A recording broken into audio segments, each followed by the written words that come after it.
Le cours d'aujourd'hui s'intitule Lien entre fonctions dérivées et variations, et on va voir dans ce cours la première application des fonctions dérivées. Et en fait, ça va être même l'application principale. Avant de se lancer directement dans les résultats, on va traiter un petit exemple. On va s'intéresser aux variations de la fonction x au carré moins 6x plus 5, qui est tracée ici en rouge. Alors les variations, elles sont assez simples si on regarde graphiquement.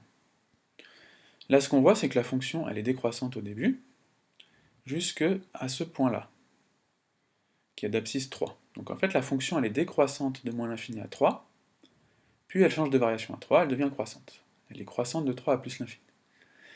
Ces informations, on les compile souvent dans un tableau de variation, et c'est ce qu'on va faire ici. On va tracer le tableau de variation de f, en rappelant que on a vu que la fonction f changeait de variation en passant par 3. On a vu qu'elle était décroissante entre moins l'infini et 3, croissante entre 3 et plus l'infini, et si on regarde, on voit qu'en 3, la valeur de la fonction est moins 4. Donc on va obtenir le tableau de variation suivant. En fait, ces variations, on les a faites graphiquement, c'est-à-dire qu'on a regardé le dessin et on a tracé le tableau de variation.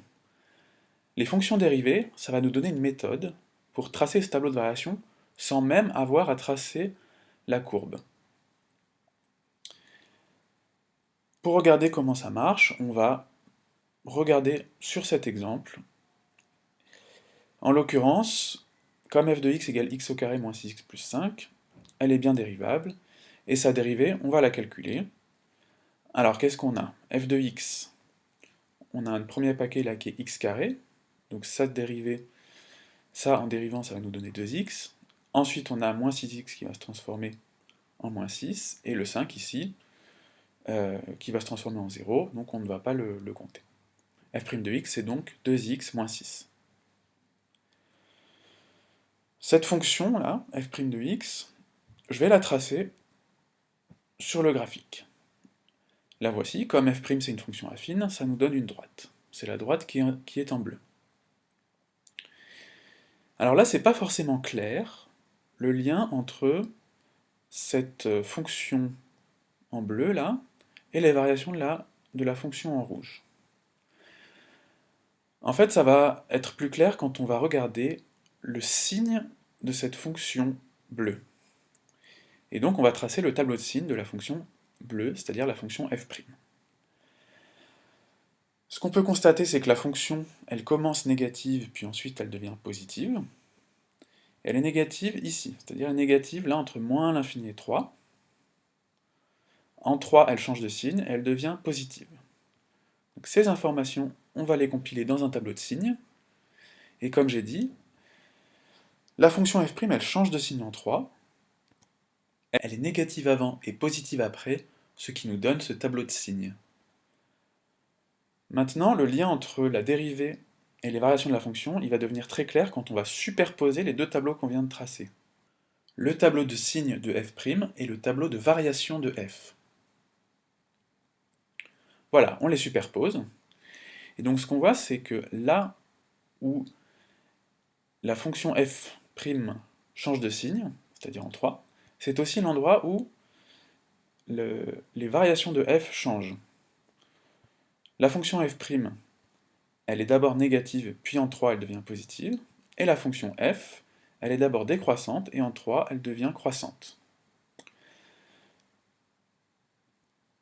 On peut revoir le graphique et s'apercevoir que c'est effectivement là où la fonction bleue est négative, c'est-à-dire sous l'axe horizontal, que la fonction rouge est décroissante,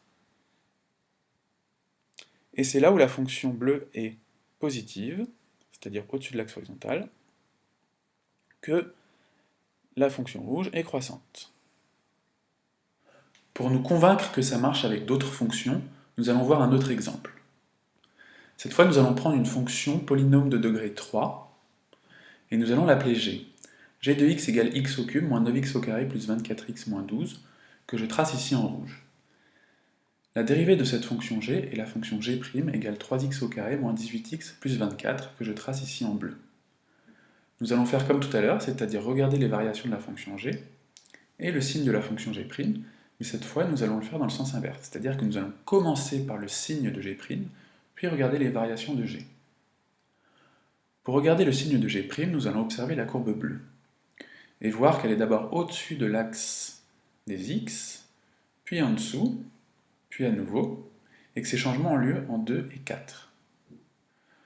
Donc on peut constater que la fonction g' est positive de moins l'infini à 2, puis négative de 2 à 4, puis positive de 4 à plus l'infini.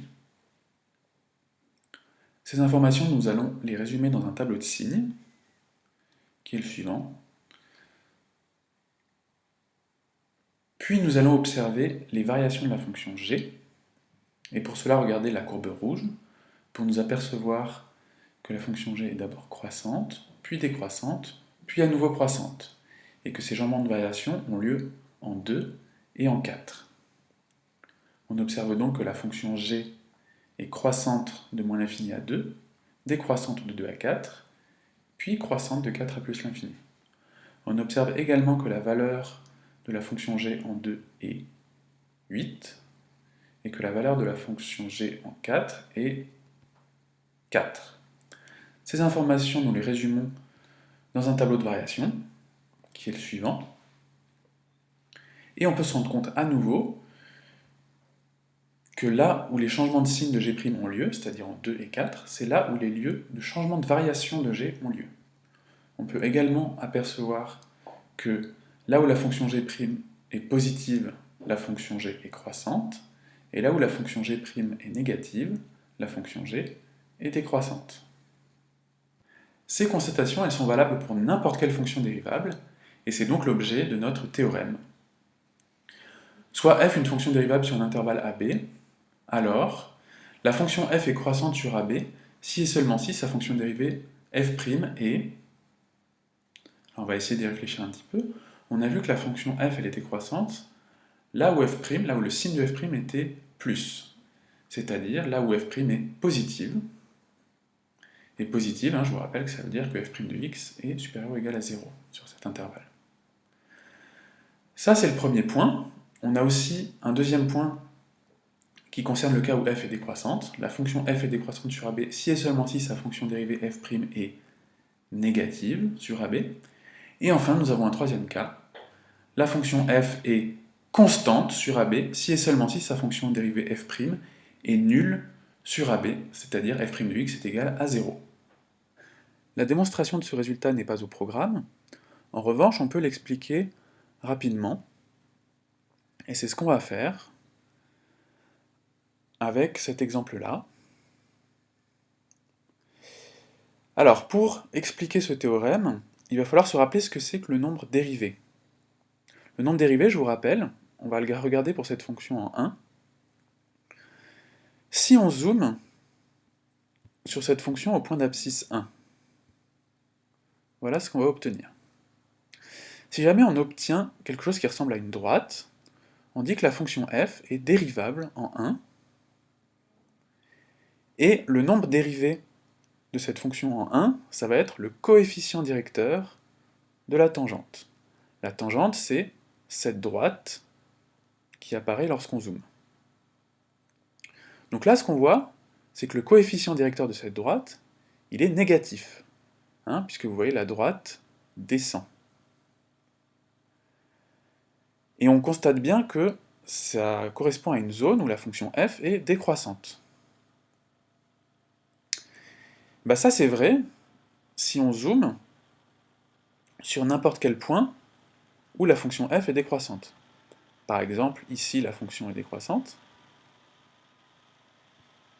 Si je zoome sur ce point, je vais obtenir à nouveau un coefficient directeur de la tangente qui est négatif, donc un nombre dérivé négatif, et la fonction dérivée, c'est la fonction qui donne tous les nombres dérivés. Donc comme ça, on peut bien comprendre que la fonction f ici, quand elle va être décroissante, sa fonction dérivée f' va être négative, et de la même manière, là où f est croissante, ses nombres dérivés, et donc sa fonction dérivée, sera positive. À présent, nous allons regarder quelques exercices typiques que vous allez pouvoir rencontrer dans ce chapitre. Un exercice très classique est de trouver les variations d'une fonction f sans tracer son graphique. Pour cela, la méthode va toujours être la même. Il va falloir, petit 1, calculer la dérivée de la fonction f, petit 2, tracer le tableau de signes de la fonction f', petit 3, tracer le tableau de variation de f juste en dessous du tableau de signes de f', en se souvenant des informations suivantes. Si f' est positive, c'est-à-dire aux endroits où on aura un plus dans le tableau, alors f est croissante, c'est-à-dire nous aurons une flèche montante. Si f' est négative, alors f est décroissante. Voyons ça sur un exemple. L'exercice est le suivant, déterminer les variations de la fonction f qui à x associe x au carré moins 4x moins 5. Dans un premier temps, nous avons dit qu'il fallait dériver la fonction. Donc dans la rédaction, nous allons écrire la phrase suivante, la fonction f est dérivable sur r car c'est une fonction polynôme, et f' de x égale, donc là il faut la calculer, alors f de x est égal à x au carré moins 4x moins 5. Donc le x au carré là va nous amener un 2x, le moins 4x un moins 4, et le moins 5 tout seul ne va rien apporter car c'est constant. Donc on va obtenir 2x moins 4. La deuxième étape, c'est de tracer le tableau de signes de f', donc en l'occurrence de 2x moins 4.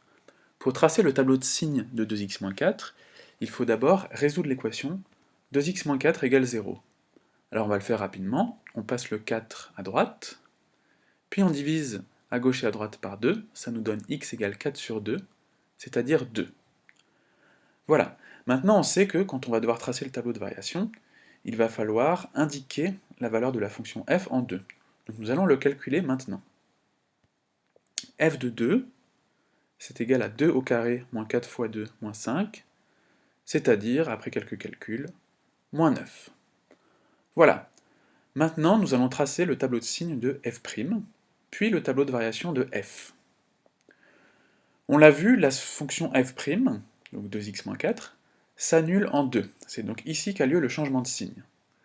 Pour savoir si la fonction est positive ou négative, on regarde, ici le coefficient directeur est positif, donc on sait que f' est une fonction affine, qui est croissante, elle va donc commencer par être négative ici, et positive ici.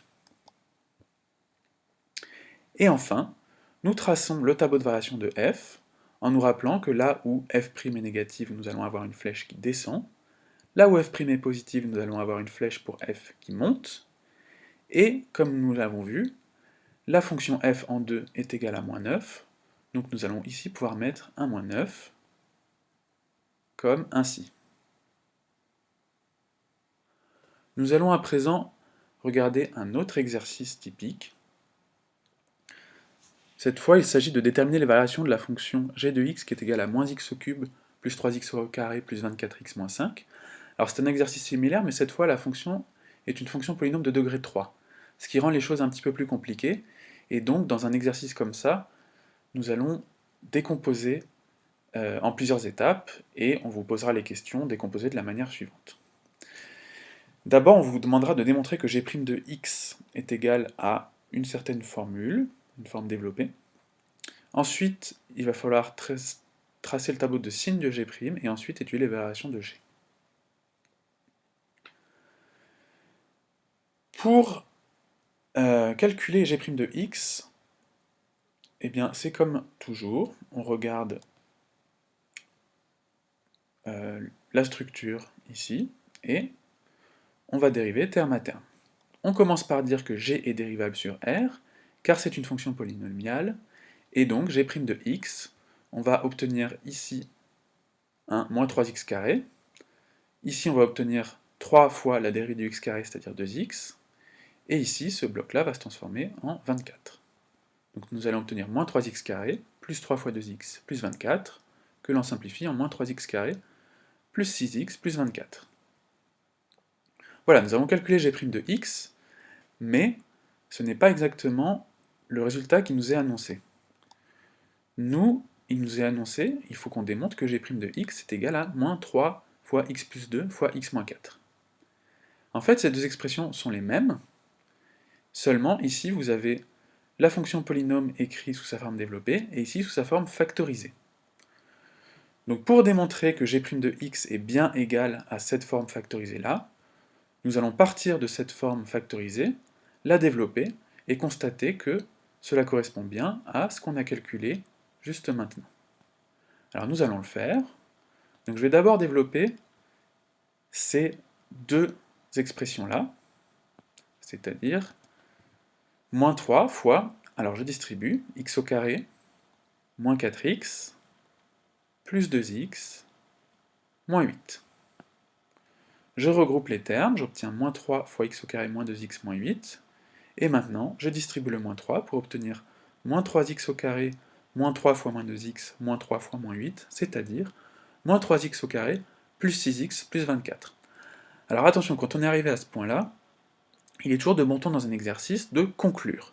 Maintenant on a terminé tous les calculs, on conclut, donc on a observé que g' de x était bien égal à ça, moins 3x carré plus 6x plus 24, et grâce à ce calcul que c'était aussi égal à moins 3 fois x plus 2 fois x moins 4.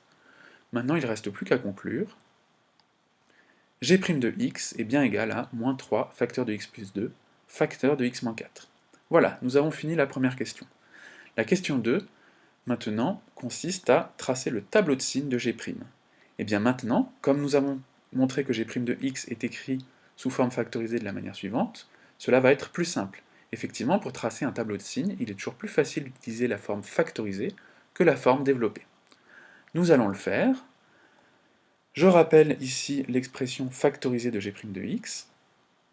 Il faut d'abord identifier les facteurs. Les facteurs sont moins 3, x plus 2, et x moins 4. Avant de tracer le tableau de signes, il va falloir regarder où est-ce que les facteurs s'annulent. Moins 3 ne s'annule jamais, parce que moins 3 est toujours négatif, donc jamais égal à 0. X plus 2 et x moins 4, en revanche, vont s'annuler. X plus 2 égale 0, c'est équivalent à x égale moins 2, et x moins 4 égale 0, c'est équivalent à x égale 4.